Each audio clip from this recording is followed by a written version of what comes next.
제가 이제 앞으로 여러분하고 같이 해나가야 될 이 이야기는요, 그동안 알고 있는 불교라는 개념을 제가 다 깨드릴 거예요.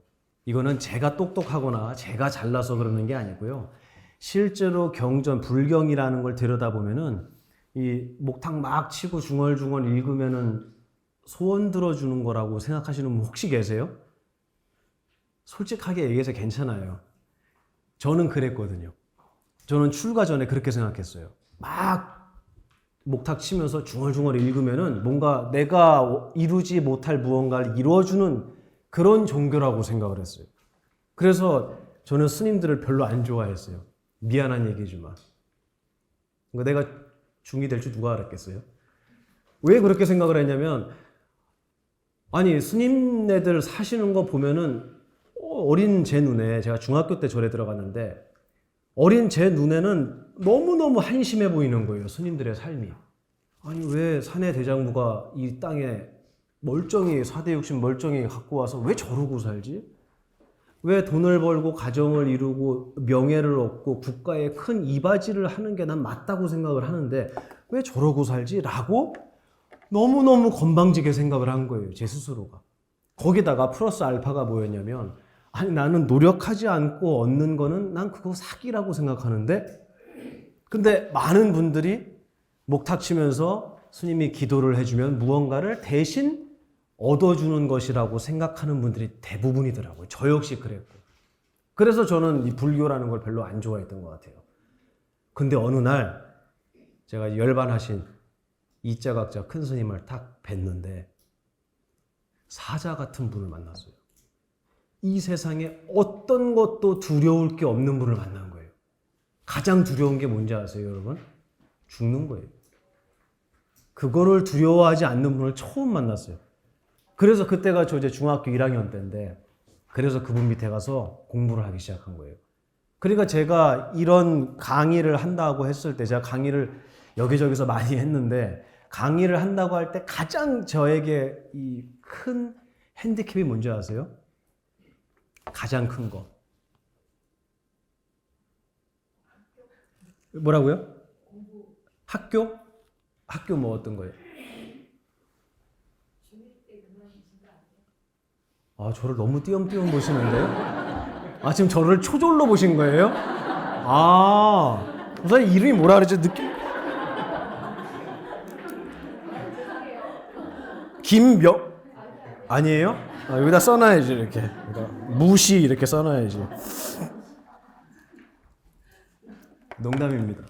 저의 가장 큰 핸디캡은 뭐냐 하면, 저희 스승님께서 이렇게 말씀하셨어요. 보만이 너의, 복만이 아닙니다. 보만이 너의 가장 큰 핸디캡은 뭐냐 하면 젊음이다, 이렇게 얘기하셨어요.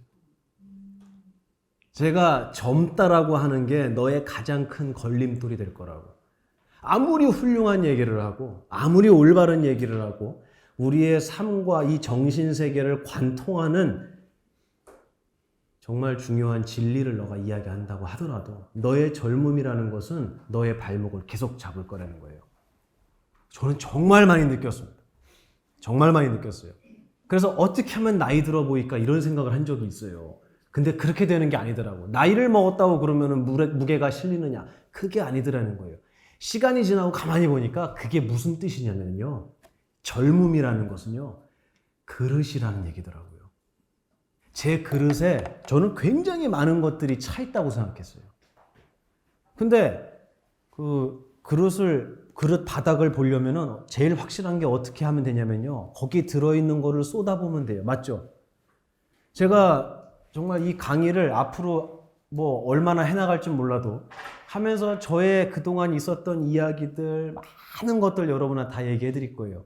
근데 저는 그때만 하더라도 제가 굉장히 많은 거를 알고 있다고 착각했어요. 제 그릇이 크고 깊다라고 오해하고 있었어요. 많은 어려움을 갖고 계신 분들을 만나서 이야기를 하면서 제가 느꼈던 게 뭐냐면, 야, 보만이 너는 그릇이 정말 너무너무 얕구나라는 거를 제 스스로가 알게 됐어요. 제가 이 얘기를 드리는 이유는 뭐냐면, 저는 불교가 좋아서도 아니었고요. 어떤 스님은 향냄새가 좋아서 출가하신 분도 있었어요. 전 그것도 아니에요. 더욱이 저는 마음속에 원하는 게 있어서 소원 성취하려고 절에 간 것도 아니에요. 저는 왜 절에 갔냐면요. 이 세상에서 가장 자유롭게 살 수 있는 가르침을 얻었어요. 이게 제가 오늘 이 강의를 하려는 가장 첫 번째 이유입니다. 여러분이 똑같은 삶을 살아가면서 마음속에서 걸림 없으면 얼마나 좋겠어요. 맞죠? 나를 힘들게 하는 것들을 없애는 것보다 더 훌륭한 일은요, 내가 걸리지 않는 사람이 되는 거예요. 그래서 이 이야기를 수타니파타라는 경전에서는 뭐라고 표현했느냐? 그물에 걸리지 않는 바람처럼. 그물에 걸리지 않는 바람처럼. 바람은 그물이 없어야 안 걸립니까? 아니죠. 있어도 안 걸려요. 그런 사람이 되고 싶었어요, 저는. 그리고 그것을 어디서 찾았냐면 불경에서 찾은 거예요. 그래서 저는 이 자리에 이제 많은 분들이 계시고 대부분 불자시겠지만 종교가 다르다고 해도 전혀 문제가 아닌 게 저는 진실을 알려드리려고 하는 거지 저는 이름을 알리려고 오는 게 아니에요. 제 이름 아까 뭐 농담했지만 모르셔도 돼요. 뭐 저 초졸이라고 하셔도 괜찮아요. 제가 말씀드리는 진실만 여러분 담아가시면 참 좋겠어요. 강의하기 전에 제가 카피를 생각을 했었어요. 한 4, 5년 전이죠. 여기 서울역 앞에 그 대우재단 빌딩 아시죠? 거기서 강의를 이제 2년 동안 했었는데 그때 카피가 뭐였냐면 내 마음인데 내 마음대로 안 되는 당신을 위한 불교 심리학이에요. 내 마음인데 누구 마음대로 안 된다고요? 내 마음대로 안 돼요. 저는 그랬었어요. 슬프기 싫은데 슬펐고요. 지나간 거에 매이기 싫었는데 자꾸 지나간 거에 발목을 잡히는 거예요. 제 스스로가. 그러니까 나를 붙잡는 기억이 미운 게 아니고 나를 귀찮게 하고 힘들게 하는 상대방이 싫은 게 아니라 그게 좀 지나잖아요. 반복되잖아요. 그러면 누가 미워지는지 아시죠? 내가 미워져요. 스스로가 한심하고 싫어지는 거예요. 그런 문제의식을 갖고 계신 분들은 모두 여기서 답을 찾아가실 거라고 제가 분명히 말씀드리고 시작하고 싶습니다. 그 영천에 있는 그 육군 3사관 학교라는 데가 있죠. 거기서 군사훈련을 이제 11주를 저는 봤는데 어느 날 그 안에서 무슨 일이 있었어요. 작은 사건이 하나가 있어서 약간의 다툼이 이제 생긴 거예요. 그러니까 우리가 이렇게 하지 말고 우리 회의를 한번 해보자 그래서 다 모였습니다. 그래서 거기서 이야기를 나누는데 목사님 한 분이 저거 되게 개인적으로 친했던 분인데 이런 표현을 하시더라고요. 성직자들이 이러면 안 됩니다. 우리가 우리의 신분에 맞게 교양 있게 예의 있게 해결합시다 라고 이제 좋은 뜻으로 말씀하셨는데 제가 발끈했어요. 제가 왜 발끈했냐면은 그분 보고 틀렸다 그러는 게 아니고 나를 이걸로 부르지 말라 그랬어요. 제가 목사님 제가 이제 장난 반 이제 섞어서 얘기를 했죠. 친하니까 목사님 나 이거 아니에요. 나 이거 안 할 거예요. 나 이걸 부르지 마요. 그러니까 왜 그러냐요. 저는 이게 아니고 저는 이겁니다. 이렇게 얘기했어요. 차이를 아시겠어요? 제가 한문으로 써볼까요? 초등학교밖에 못 나와도 내가 끝날 때까지 해야지. 기특하죠? 잘 쓰죠? 고맙습니다. 이게 무슨 숫자입니까? 닦을 수. 이 닦는다는 의미는 더러운 거를 깨끗하게 닦는다는 소리가 아니에요. 말은 똑같은데 그 의미가 아니고 어떻게 닦는다는 거죠, 이거? 이거 봐. 모르잖아. 거친 것을 깨끗하게 닦는 거예요. 거친 거. 그리고 우리 길 닦는다 그러잖아요. 바로 그 닦음이에요. 길 닦는다는 게 걸레로 길 문지르는 거예요? 아니죠. 길을 닦는다라고 할 때 닦는다는 의미예요, 이게. 그렇게 이해를 하셔야 돼요. 그리고 이 행은 뭐냐면요. 움직일 행자잖아요. 이거 다른 말로 바꾸면은요. 이렇게 좀 쓰면 돼요. 그냥 사는 거예요, 이게. 우리가 살고 있는 모습을 행이라고 하고요. 그거를 닦아 나가는 게 수행이에요. 그럼 이거는 우리의 삶 두고 플러스 알파가 되는 소리, 그 얘기예요? 아니죠. 우리의 삶을 닦아나가는 거예요. 길이 없는 데는 길을 닦아나가고요. 거친 길이 있다면 평평하게, 편안하게, 수월하게 갈 수 있게 닦아나가는 게 수행이에요. 그러면 내가 밥 먹고 여기 출근해서 국회에서 일하시고 자식들 돌봐주고 부모님 챙기고 하는 나의 삶이라는 거 있잖아요. 이거 빼고 플러스 수행을 더 해야 되느냐.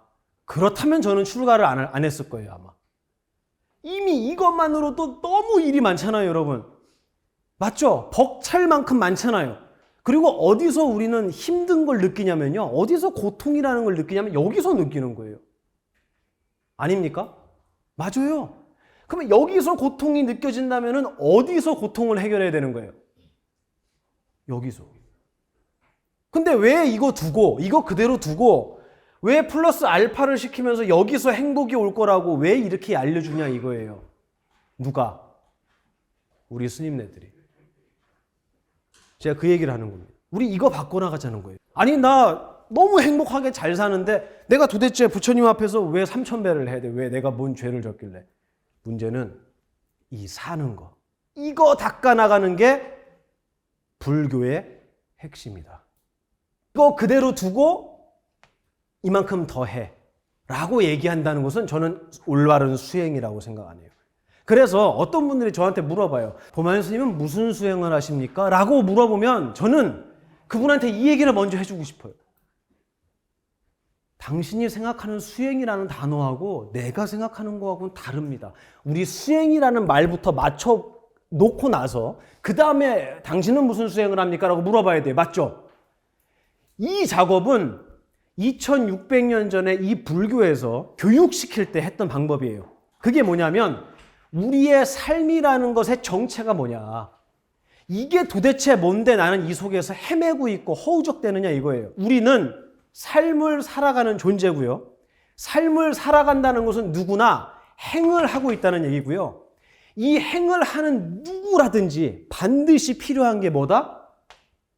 수행이다. 제가 그랬잖아요. 내 그릇을 엎어보니까 얼마나 그릇이 얕은지를 느끼게 됐다. 그래서 제가 그 상주에 아무것도 없는 사람보다 고라니가 더 많아요. 거기. 고라니가 얼마나 많은지 몰라요. 그런 시골에서 제 젊은 시절을 아무도 만나지 않고 그 속에서 누군가의 제자가 돼서 공부해 나가는 이유가 바로 그것입니다. 불교라는 것은 목탁 치면서 절하면 소원 들어주는 게 아니에요. 제가 분명히 얘기지만 그렇지 않습니다. 불경에서 설법이라고 하는 과정을 통해서 제자들을 교육시켰던 그 2600년 전 인도의 교육 방법, 그것이 불경에 그대로 적혀 있는데 거기에 나온 이야기를 제가 풀어서 드린다고 생각하세요. 그래서 저는 제가 아니라 누구라도 여러분이 스승을 만나거나 스님을 만나거나 또 아니면 목사님도 좋고 신부님도 좋아요. 누구를 만나든 간에 강의를 듣게 되면 그 이야기는 어디에서 나옵니까? 라고 출처를 물어보세요. 아셨죠? 꼭 물어보세요. 특히 우리 스님네들한테 이런 이야기를 들으실 때는 질문이 있습니다. 그리고 지금 말씀하신 그 부분은 저는 처음 들었는데 굉장히 놀라웠습니다. 그런데 그 이야기는 어느 경에 나옵니까? 라고 꼭 물어보세요. 아셨죠? 네, 제가 분명히 말씀드렸어요. 그래서 출처를 얘기하지 못하는 건 당신이 이야기지 불교가 아니잖아요. 이거 구분을 명확하게 하셔야 돼요.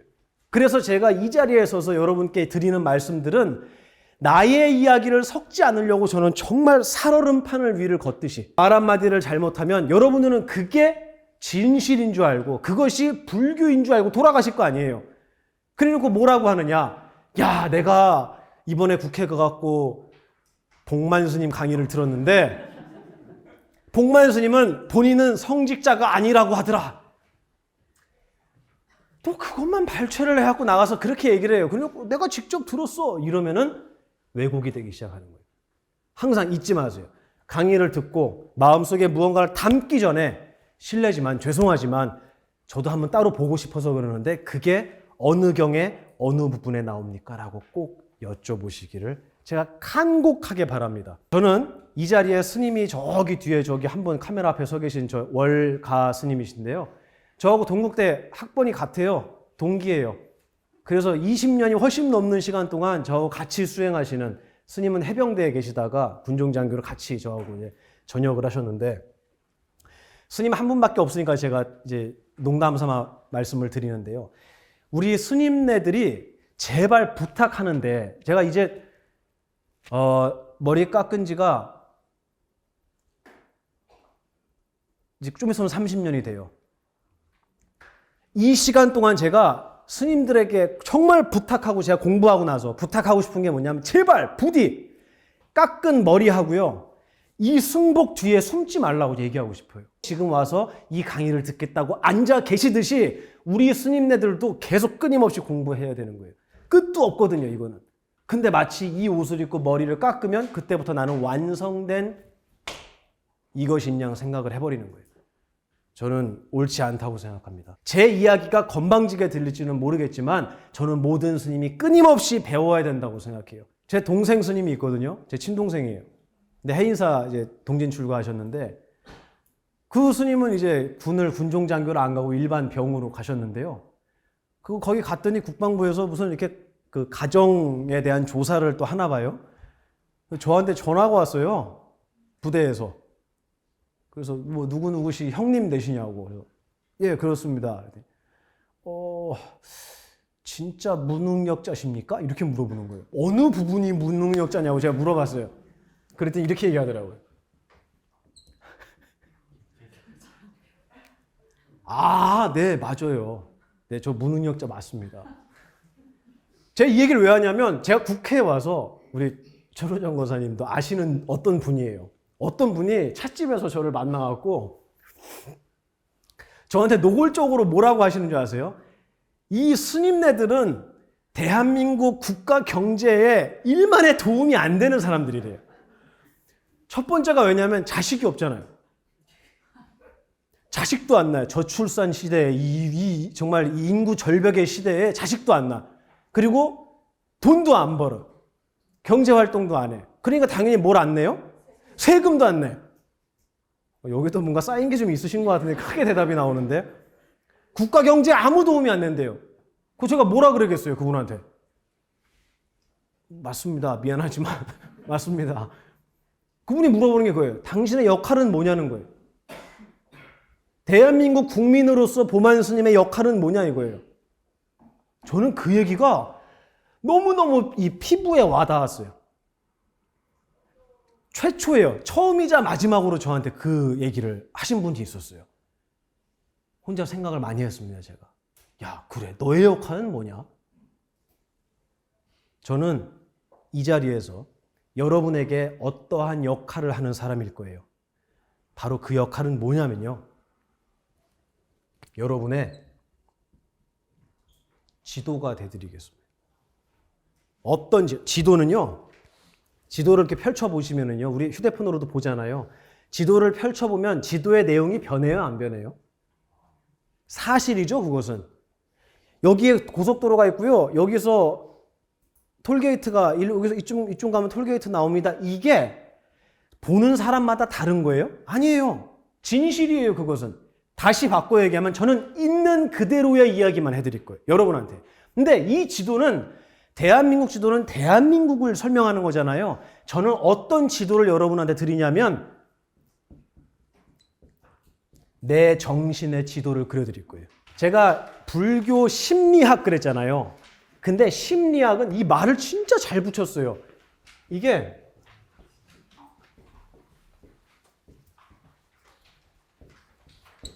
마음의 이치를 알려주는 학문, 배우는 학문, 말 진짜 잘 줬죠, 그죠? 근데 문제는 뭐냐면, 제가 심리학 학위가 있진 않아요. 하지만 관심이 많아서 제가 공부를 했는데, 심리학을 보면은 제가 되게 즐겁게 재밌게 봤어요.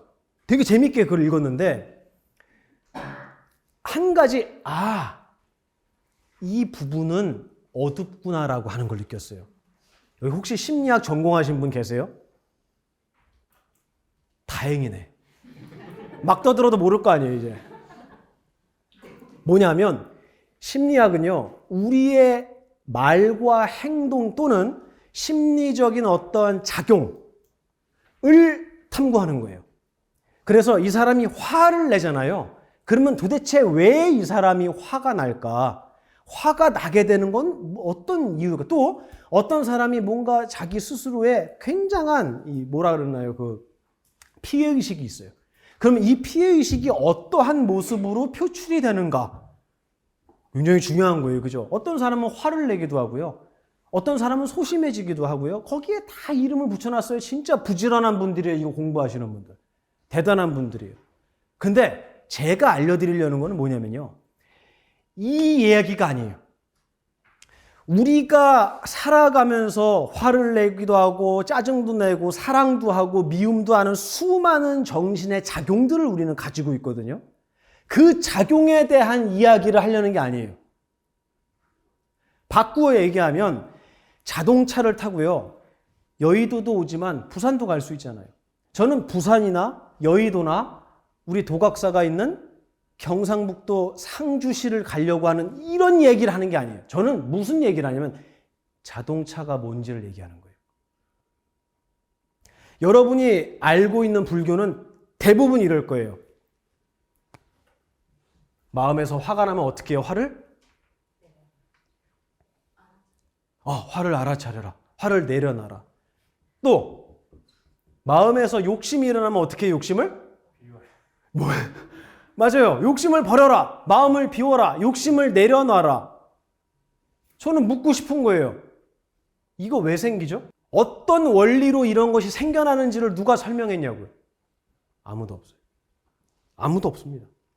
이런 경우에 분노가 일어난다라는 얘기는 해요. 하지만 분노라는 이 마음의 작용, 이건 도대체 어떤 원리와 구조로서 이것이 생겨나게 되느냐. 그리고 생겨났다면 이것의 정체, 재료는 무엇이고 이것의 특징은 무엇이냐.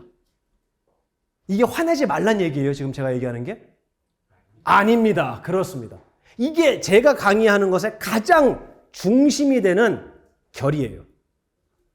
여러분께서 세상을 살아가시면서 만약에 욕심을 버리라고 누군가한테 얘기를 들었다면 손 들고 질문하세요. 뭐라고 질문하냐면, 스님, 제가 도각사 보만 스님한테, 이건 하면 안 되지. 제 이름은 빼고 제가 어떤 스님한테 들었는데요. 화를 버려라, 욕심을 내려놔라 라는 말 말고요. 이거는 어떤 구조로 생겨납니까? 어떤 원리로 생겨납니까? 어떤 논리적인, 어떤 체계적인 과정을 통해서 이것이 만들어집니까? 그리고 이것의 재료는 뭡니까? 지금 제가 질문하는 거 있죠? 이 질문이 아함경이라는 경전을 보면 수없이 등장합니다. 그래서 누군가가 제가 그 옛날에 이러이러한 사건이 있어서 그 기억 때문에 너무 힘들어요 라고 얘기하잖아요. 그러면 불교에서는 어떻게 이야기하냐면 다 지나간 거잖아. 이렇게 얘기하는 게 아니고 너의 기억이라는 것의 정체는 뭐냐. 기억의 내용이 아니에요. 기억의 내용을 얘기하는 게 아니고 너가 지금 얘기하는 너의 기억이라는 거. 우리가 다 갖고 있잖아요. 그 기억이라는 것의 정체는 뭐냐 이거예요 도대체. 기억이라는 것의 이 맨 얼굴은 뭐냐. 이거를 물어보는 거예요. 어느 누가 감히 그렇게 그런 이 중심을 통과하는 그런 용감한 질문을 과연 누가 할 수 있겠느냐. 바로 이 자리에서 여러분하고 앞으로 제가 함께 해 나가야 할 부분입니다.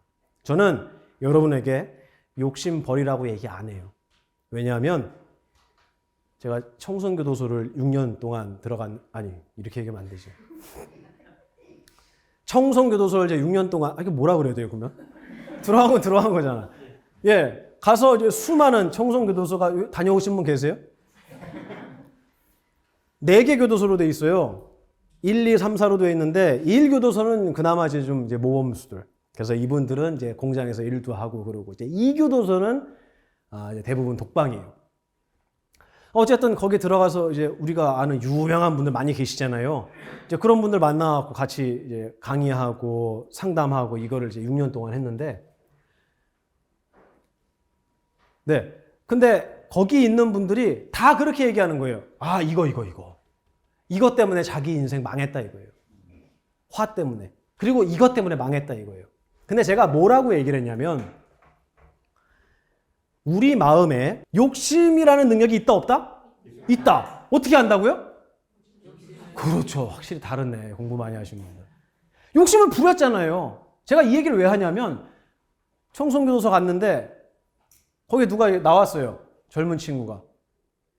근데 어쩌다가 오셨어요? 그랬더니 폭행입니다.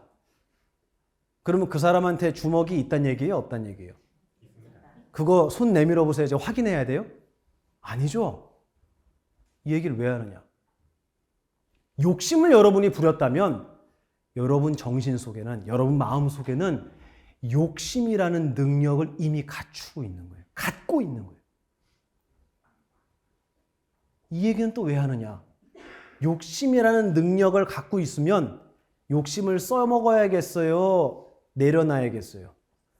그렇죠. 이게 상식적인 얘기예요. 왜 나에게 오른팔이 있는데 이걸로 사람만 때리냐 이거예요. 그분처럼. 아니에요. 이걸로 좋은 일도 할 수 있어요. 제가 뭐라고 예를 드냐면 똑같은 칼을 제가 드렸어요. 그랬더니 저 의사분한테 드리면은 어떻게 해요? 칼 갖고. 사람 살리잖아요. 맞아요. 근데 강도한테 주면 어떻게 해요? 강도질해요. 이게 칼의 잘못이 있는 거예요? 맞습니다. 여러분의 정신에는 아무런 죄가 없어요. 천수경에 나와요. 죄는 자성이 없는 거라고. 여러분의 마음에는 죄라는 것이 있을 수가 없어요. 마음의 그 기능 자체에는 말이에요. 근데 그걸 어떻게 써먹냐에 따라서 그 결과가 달라질 뿐이에요. 그러면 욕심이라는 거 이거 제가 지금 설명을 드렸어요. 욕심이라는 거 이거 죄예요? 아니에요? 그렇지. 아닙니다. 아니에요.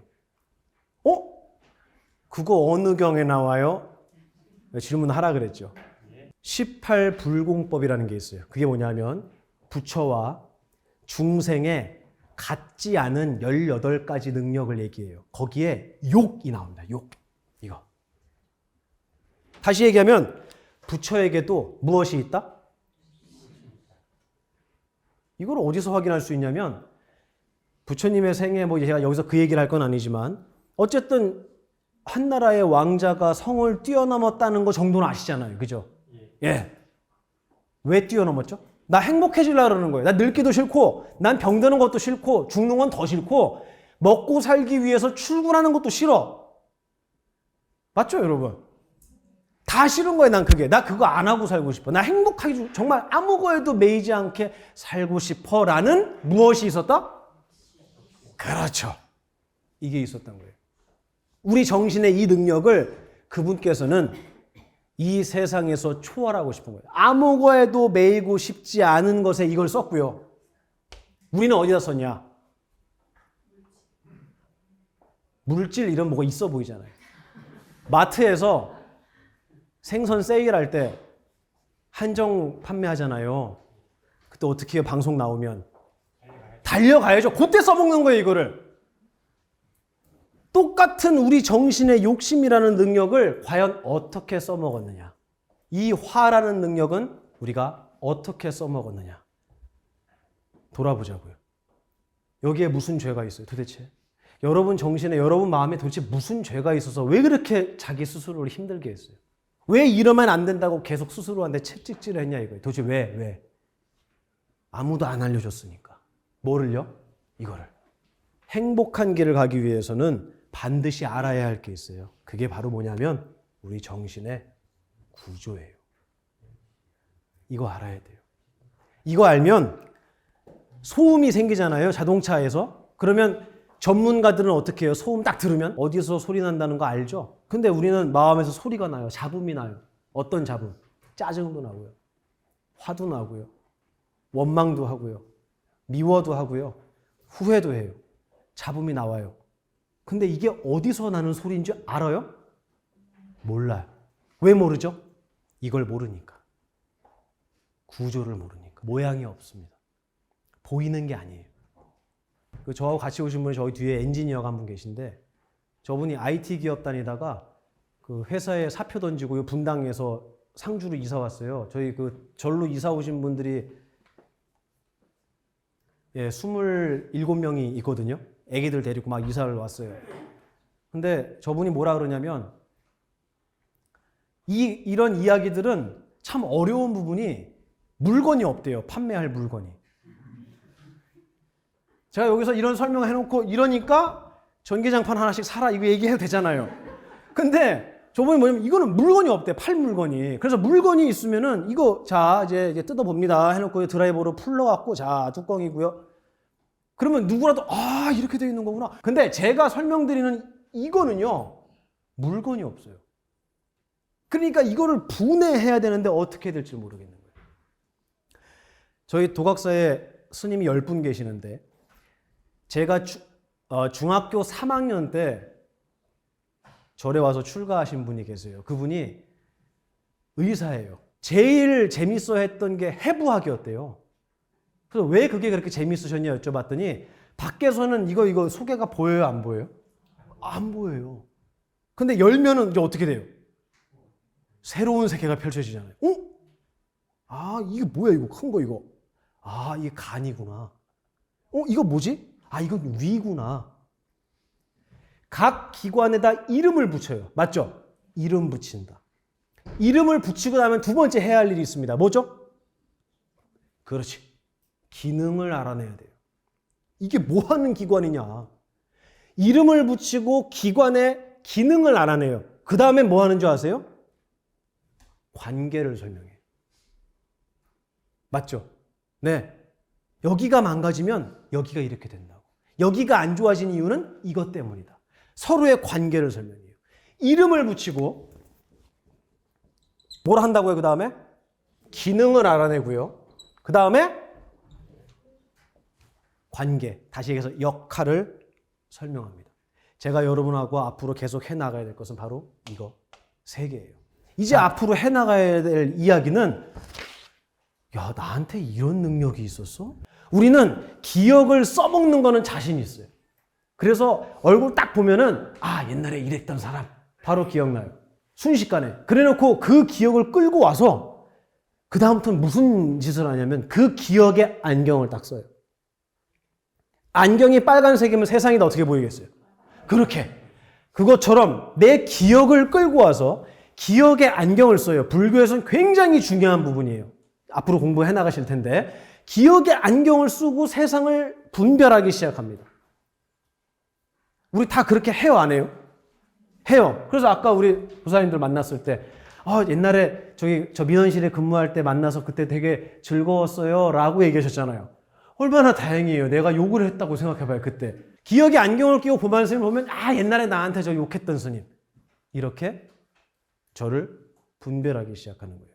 그거는 다 잘해. 다 잘합니다, 여러분. 다 둘째가라면 서러워요. 근데 뭐는 모르냐면 내가 기억을 어떻게 갖고 오지? 내가 고등학교 3학년 담임 선생님 얼굴을 지금 방금 어떻게 꺼내왔지? 아무도 몰라요. 몰라요. 내 마음인데 내가 몰라요. 이거를 너무 놀랍게도 어디에 이 얘기가 써 있냐면 경에 써 있다는 얘기예요. 불경에 써 있어요. 너의 기억이라는 세계는 이런 구조로 되어 있고 여기에 몇 가지의 기억들이 어떤 종류의 기억들이 저장이 되며 이 기억은 어떤 원리로 생겨나게 되고 이 기억은 어떤 기능을 갖고 있다라고 경에 써 있더라는 거예요. 전 정말 몰랐어요. 소원 들어주는 건 줄 알았다니까요. 제가 앞으로 여러분하고 해나갈 이야기는 바로 이런 이야기예요. 그럼 제가 여기에 대해서 기억에 대해서 설명을 하면 여러분이 못 알아들을 수 있겠습니까? 여러분 얘기잖아요. 그렇지. 기억을 잘하느냐 못하느냐. 나쁜 기억은 끄집어 오지 말고 좋은 기억만 해라. 이런 얘기가 아니고 어떻게 우리는 기억이라는 것을 가지고 오느냐. 간단히 말씀드리면 경에는 어떻게 표현이 되어 있는 줄 아세요? 밤에 깜깜한 방에서 등불을 켜요. 그럼 어떻게 되죠? 그 부분이 환해지죠. 그럼 어디까지가 보이냐면 그 부분이 보이는 거예요. 이게 바로 붕어빵. 생각하셨죠? 예. 등불이 켜진 거예요. 그리고 그 부분만 보여요. 컴퓨터를 우리가 다루다 보면 지금 전체 용량은 얼만큼이고 그 중에 이만큼이 차 있다라는 거 압니까? 모릅니까? 알잖아요. 근데 우리 기억은 얼만큼이 용량이? 몰라요. 그리고 지금 얼만큼 쓰고 계세요? 몰라요. 다시 얘기해서 내 기억에 뭐가 들어갔는지를 난 몰라요. 내 기억인데. 근데 제가 문득 저 어느 절에 있다고요? 이거 봐요. 찾아왔잖아요. 어디서 찾아왔냐고 도대체. 순식간에 찾아와요. 그리고 그것이 어디 저장되어 있는지를 우리는 몰라요. 이게 우리 정신의 아주 일부를 제가 설명한 거예요. 이 기억이라는 능력 제가 설명할 거예요. 그리고 이 기억의 기능, 단순히 정보만 제공하는 게 아니에요. 무슨 기능을 하느냐 제가 설명할 거예요. 남고 다니신 분 계세요? 손 한번 들어보실래요? 목사님. 공학이 아니고 남고, 그죠? 예. 그러면 남고에서 가장 큰 관심사가 뭡니까? 1순위는 공부였어요, 저는.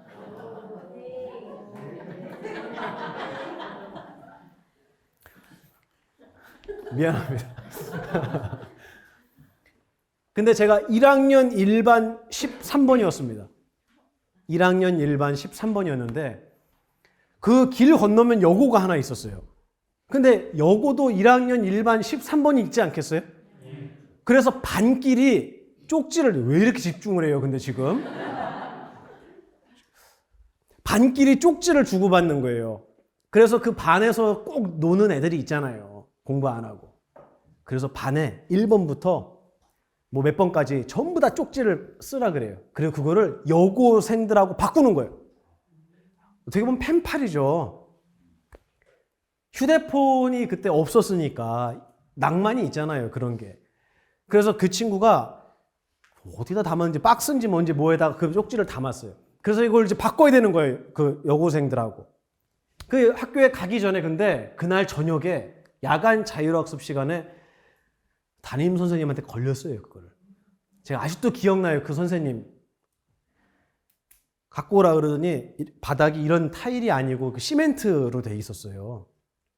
거기다가 그걸 쏟고 주머니에서 라이터를 꺼내서 불을 질러버리셨어요. 거기다가.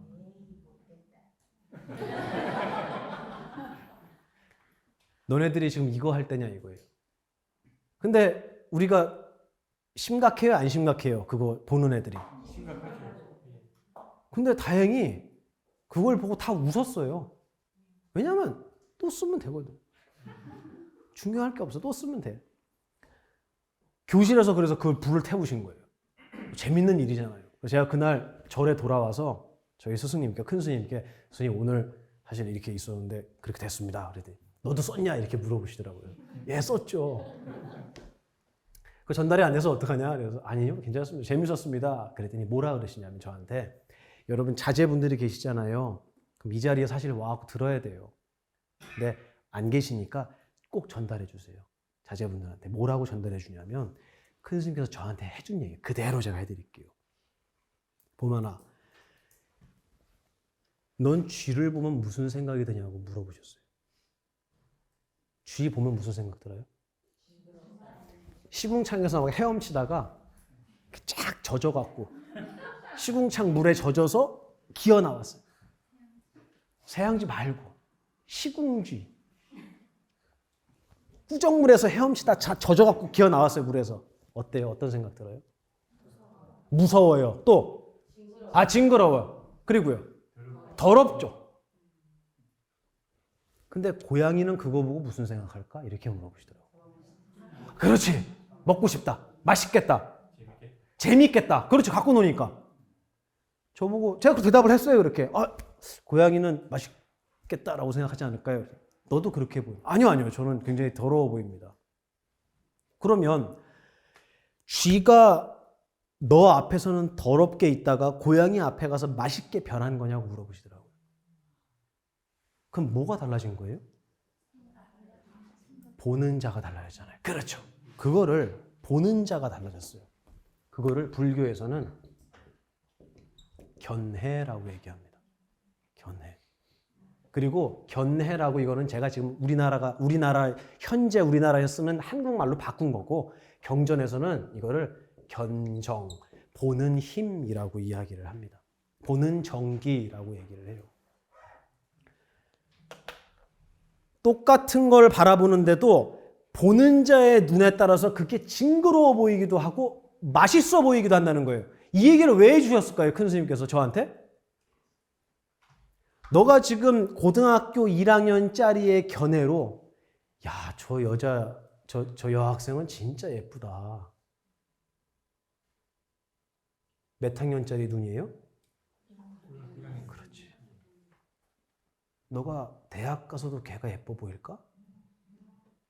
이거 굉장히 중요한 얘기잖아요. 이거 심각한 얘기예요. 미안하지만 더 예쁜 사람이 나타날 수 있을 것 같습니다. 그러면 내가 마음에 드는 사람, 아름다운 사람을 찾는 게 먼저야, 너의 견해를 높이는 게 먼저야. 이렇게 물어보시는 거예요. 뭐가 먼저예요? 그렇죠. 이거 모르는 사람이 어디 있습니까? 내 견해를 높이는 게 우선이에요. 그러면 그 견해에 맞는 사람이 보이는 거예요. 맞죠? 근데 우리는 배우자를 몇 살 때 골라요? 20대, 30대에 고르잖아요. 이거 굉장히 위험한 거 아닌가요? 제 눈을 피하시는 분들이 있어요. 다 동의하는 분들이에요. 다 읽을 거예요. 내 견해를 우선적으로 높이지 않고 지금의 견해대로 세상을 바라보고 이거는 좋은 거, 이거는 나쁜 거, 이거는 가질 만한 거, 이거는 가치 없는 것이라고 판단하는 이 작업. 지혜롭습니까? 아닙니다. 그래서 세상에 앞서가고 있는 여러분, 이 세상을 이끌어가고 계시는 여러분들, 그리고 여러분의 자제분들은 고르거나 판단하기에 앞서 자기의 견해가 정말로 믿을 만한 것인가를 의심해 보는 것. 내 견해를 의심해 보는 것. 이거를 불교에서 이렇게 표현합니다. 큰 의심이다. 작은 의심은 뭐냐면 저 보만 스님 저 얘기 듣고 나서 전기장판 사라르는 거 아니야? 이건 작은 의심. 그게 아니고 내가 세상을 봐. 내가 이 길이 좋은 것 같아. 아니야, 이 길이 제일 행복한 것 같아. 아니면 이게 행복한 것 같아. 라고 생각하고 있는 이 견해는 정말 올바른 걸까? 를 의심하는 것을 불교에서는 큰 의심이라고 부릅니다. 제가 강의 계획서에서 두 번째 견해와 인식에서 설명드릴 부분은 바로 이거예요. 우리의 견해라는 것은 어떻게 만들어지느냐. 좋은 견해 말고요. 세상을 좋게 봐라 이게 아니고 우리의 견해는 어떤 원리로 만들어지지? 우리의 기억이라는 것은 어떻게 저장이 되지? 기억의 구조는 어떻게 돼 있지? 라는 것을 공부하시게 됩니다. 3강이 자아의 개념, 나라는 것, 나라는 거의 개념. 나라는 기분은 어떻게 만들어지는가?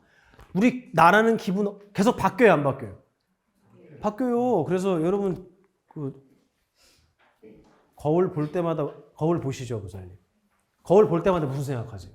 아침에 거울 딱 보면서 빈틈이 없구나. 뭐라고요? 아, 오늘도 행복하자. 저보다 훨씬 수준이 높으신 분들이 많아요. 우리는 거울 보면 야, 진짜 완벽하구나. 빈틈이 없구나. 거울에 비친 게 나죠. 그죠? 근데 그거 한시라도 멈추어 있었던 적 있어요? 그러면 언제가 나아요? 어떤 표정이 나아요? 자, 제가 해볼게요. 제가 웃고 있어요. 인상 쓰고 있어요. 삐졌어요. 어떤 게 저예요? 다. 그러면 내가 여러 개예요? 나 몇 개예요? 한 개. 다시 물어볼게요. 어느 게 나예요? 다? 내가 여러 개예요? 제가 지금 하는 질문 있죠? 여러분의 대답 있죠? 경에 그대로 나와요. 순서도 안 바뀌고 나와요. 다 소개해드릴게요. 제가 이거 하면서. 어느 경에 어떻게 나왔는지 원문 갖고 와서 제가 적어드리면서 설명해드릴게요. 매 찰나 변하는 게 나라면 그 중에 어떤 것을 진짜 나라고 얘기할 거냐 이거예요. 화가 나 있어, 부만 스님이. 그러면 제가 나중에 하하하 즐거워서 막 웃었어요. 그럼 이거 나이가 아니어야 돼요. 나는 화나는 사람이니까. 근데 우리는 화가 났다가도 웃다가도 화를 냈다가도 또 웃다가도 어느 게 나냐는 거예요. 자, 나라고 하는 것은 어떻게 만들어지는가? 그리고 과연 나라고 하는 것은 어떤 정의를 가지고 있는가에 대한 질문이 3강에 등장을 하게 됩니다. 4강은요, 생각의 탄생입니다. 내용을 보니까요, 생각은 아군인가 적군인가? 생각이 없는 상태는 진정 행복할까? 제가 이거를 왜 이 커리큘럼을 썼냐면, 저 대학 때 이 참선 동아리를 들어가서 했었어요. 동국대 이제 그런 동아리들이 있거든요. 근데 어느 날 가만히 생각해 보니까 그것만큼 재미없는 게 없는 거예요. 그 시간에 나가서 친구들하고 노는 게 재밌지 내가 지금 무슨 짓을 하고 있나 이 생각이 들어요.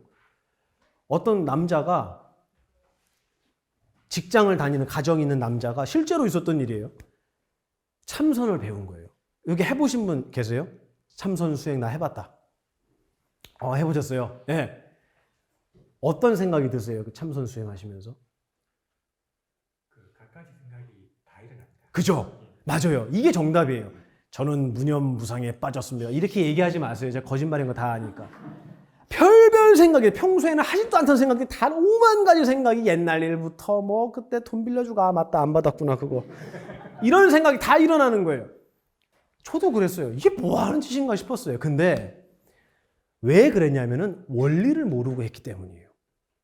왜 이게 나에게 도움이 되는지를 설명을 듣지 않고 다리는 어떻게 하고 팔은 어떻게 하고 호흡은 어떻게 이렇게만 배운 거예요. 재미없죠. 어떤 이 가정을 갖고 있는 거사님이 참선을 배웠대요. 왜냐하면 야 그걸 하니까 이 마음이 좀 컨트롤이 되더라라는 누군가의 추천을 듣고 했대요. 그래갖고 이제 동아리에서 그걸 해보니까 너무 좋은 거예요. 그리고 집에 와서도 했대요. 그걸 퇴근하고 집에 와서 그 집에 탁 들어와갖고 참선을 이제 마루에 앉아갖고 탁 향 하나 꽂고 또 뭘 틀어요? 명상의 말씀 이런 거 틀잖아요. 그거 틀고 폼 딱 잡고 앉아갖고 참선을 하는데 애가 둘인데 하나는 3살, 하나는 5살이에요. 걔네 어떻게 해요? 집에서? 3보 이상은 9보예요. 해병대예요, 걔네들. 여자애들한테 제일 힘든 게 뭔지 아세요? 조용히 해. 남자애들한테는 가만히 있어. 제일 힘든 거예요, 제일. 그러니까 이제 아버지가 탁 참선을 이렇게 하고 있는데 뒤에 소파에서 애들은 날아다니잖아요. 땅을 안 밟고 다니잖아요. 아버지가 어때요, 갑자기? 그렇지. 화가 난 거예요. 가만히 있어! 하고 소리를 지르는 거예요. 왜? 나 참선해야 돼. 왜? 내가 왜 참선을 해야죠? 그렇지. 화를 내지 말아야 되니까. 아빠가 화를 내지 않으려고 참선을 하니까 뛰지 마. 너네가 뛰면 내가 화가 나. 이게 무슨 짓입니까? 이게? 생각은 정말 우리의 적일까요? 생각 때문에 정말 내가 힘들까요? 제가 처음에 여러분께 힌트를 드렸어요. 우리의 능력을 단 하나도 버리지 말자 그랬어요. 생각할 줄 아는 능력 버리고 싶으십니까? 됐어요. 그러면 여러분 들을 준비가 돼 있어요. 어떤 분들은 이렇게 대답해요. 네, 버리고 싶습니다. 진짜예요. 그런 분이 있었어요. 제가 물어보지 않아도 저는 생각을 버리고 싶습니다. 저는 생각 좀 안 하고 싶습니다. 그동안 그분 어떻게 살아온 거예요? 그러면 그렇죠. 누구라도 알 수 있어요. 그분 보고 틀렸어라고 얘기하는 게 아니고 느껴졌어요. 그분의 마음이. 얼마나 힘들었으면 생각을 놓고 살겠냐고. 놓고 싶다고 하겠냐고. 옛날에 저희 스승님께서 그러시더라고요. 너는 돌멩이 되려고 수행하냐고. 돌은 생각이 없잖아요. 아니요. 전 행복하고 싶어서 수행합니다. 맞아요. 생각은 아군인가 적군인가. 그 다음 주제였습니다. 5강은 의미라는 의미. 욕먹어도 상처받지 않는 법. 세상을 바꾸지 않고 세상을 바꾸는 방법. 이거 말장난 같은데 이걸 저한테 실제로 물어본 분이 있었어요. 스님 어떻게 해야지 욕을 먹어도 상처를 안 받을까요? 이거 물어보는 거예요. 궁금하지 않으세요? 제가 알려드릴 거예요. 네. 저에게 이걸 배우고 나시잖아요. 여러분은 귀에다가 이 방탄 유리를 끼우신 게 돼요. 어떤 욕도 여러분을 괴롭힐 수 없어요. 제가 알려드릴게요. 7강에서 선택과 책임, 유리병 속에 새를 꺼내는 방법, 선택과 책임의 악순환, 그리고 탈출 방법. 이건 뭐냐면 내가 무언가를 선택했을 때는 항상 그림자가 생겼어요. 그래서 그래, 내가 이번에 최선을 다해서 노력해서 내가 10몇 년 동안 모아갖고 이번에 아파트를 샀어 그랬더니 아파트가 어떻게 됐어요? 가격이? 내려가요. 왜 내가 선택하는 모든 건 이러냐 이거예요. 왜 내가 선택하면 항상 그림자가 생기고 그걸 반복하다 보니까 이제는 선택하는 데 있어서 무엇이 생기냐? 두려움이 생기는 거예요. 아, 내가 이걸 선택해도 될까? 내가 이 길을 가도 될까? 나 후회하지 않을까? 용기가 없어져요. 나아갈 수가 없어요. 그러면 이제 그 사람은 무엇을 하는 줄 아세요? 눈치를 보기 시작해요. 저 사람은 어떻게 하지? 행복한 인생이 아니죠. 무언가를 선택했을 때 따라오는 책임, 우리는 과연 이 압박에서 어떻게 벗어날 것인가? 왜 이 세상은 무언가를 선택하면 책임이 따르는 이런 구조로 되어 있을까? 거기에 대한 이야기를 드리겠습니다. 지나가는 것과 남는 것 모두 지나가 버리고 마는 시간이라는 의미. 무엇이 영원히 남는 바일까? 저는 예전에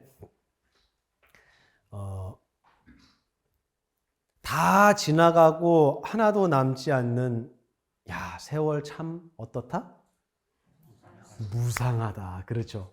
또 일장춘몽. 저 이런 얘기 들으면은 막 괜히 화가 났어요. 막 짜증 났어요. 여러분 안 그러세요? 안 그래요? 아, 그렇구나. 죄송합니다.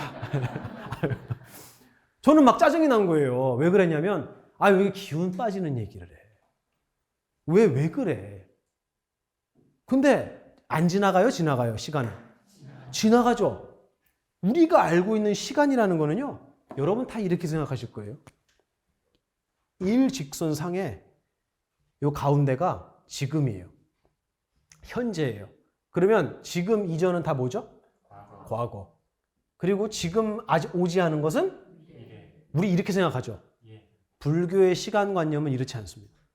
이렇게 일직선이 아니에요. 제가 증거를 하나 드리자면 오늘 아침에 누구한테 물어볼까? 보살님한테 여쭤볼게요. 오늘 아침에 식사 뭐 하셨어요? 아침? 옆에 있는 분이 대답을 하네요. 예, 토스트 그래요. 예. 토스트 좋아요. 어디서요? 집에서. 무슨 토스트 드셨어요? 이름을 모르는 토스트. 여기 대단한 분들 많네요. 이름 모를 토스트. 이거 과거예요? 현재예요? 미래예요? 그죠? 오늘 아침이니까 과거죠? 이 과거 언제 떠올렸어요? 지금.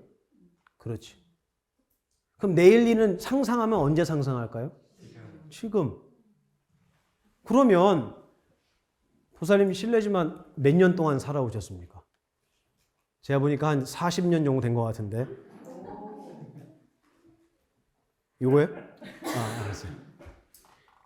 그 세월을 살아오면서 단 한순간도 지금 말고 다른 시간 살아보셨어요? 지금 이거 말이에요. 우리는 단 한 찰나도 지금이라는 순간을 벗어나서 1초 뒤를 산 적도 없어요. 1초 전을 산 적도 없어요. 3살짜리한테 너 언제 사냐? 그럼 뭐라 그래요? 지금 삽니다. 지나가는 개미한테 너 언제 기억하냐? 그럼 뭐라고 대답해요? 지금 기억합니다. 왜 이상하게 우리는 모든 존재가 지금이라는 한 장의 무대 위에 올라와 있을까요? 도대체 왜? 이게 무슨 법칙이죠? 여러분은 1초 뒤에 살아도 되고 우리 회장님은 1시간 앞서 살아도 되잖아요. 저보다. 근데 왜 우리는 지금이라는 한 장의 무대 위에 다 올라와 있냐 이거예요. 벌레까지. 이상한 일인 거예요, 이거. 불교의 시간은 이렇게 흐르지 않습니다. 시간. 굉장히 중요한 부분이에요. 제가 8번째 강의로 준비했습니다. 어떻게 좀 이게 감이 좀 물건 좀 사겠어요? 네, 오케이. 됐어요, 그러면. 자, 9번째 강의는요. 상즉이라는 불교 용어입니다. 언제 어디서든 행복하고 싶다. 살아가면서 적을 만들지 않는 방법. 이거 되게 중요한 얘기예요.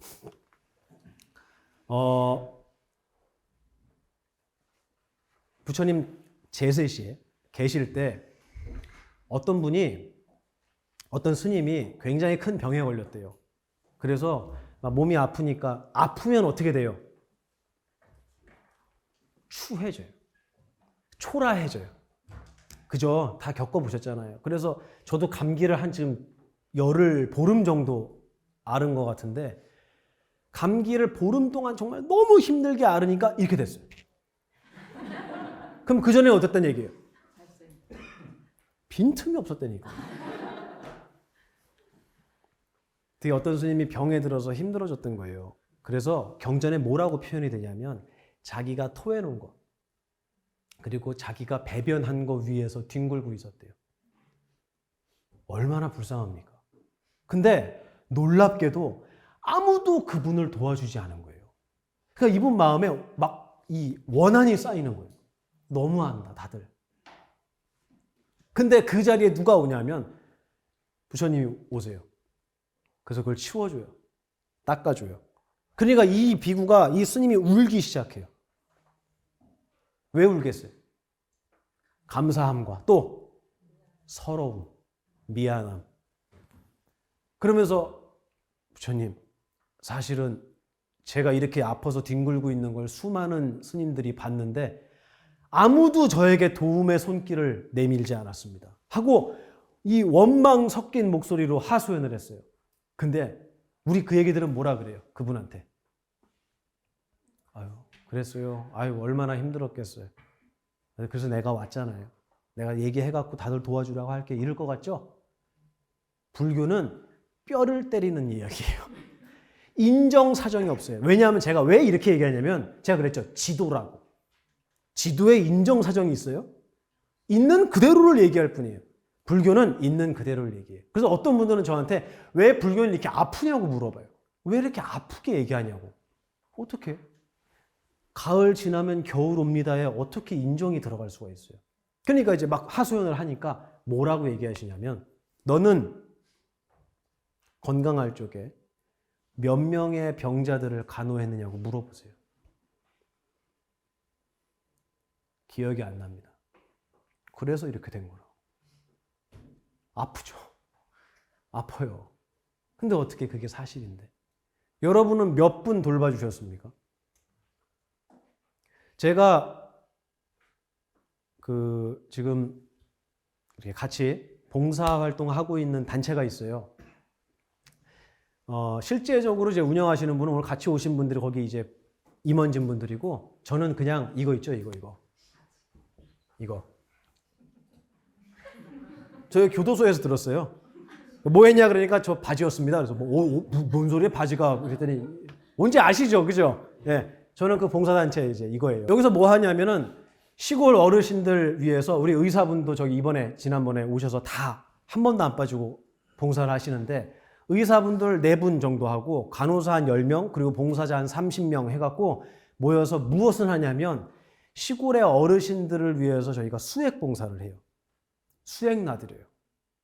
비싼 거 놔드려요. 한 7, 8만 원짜리.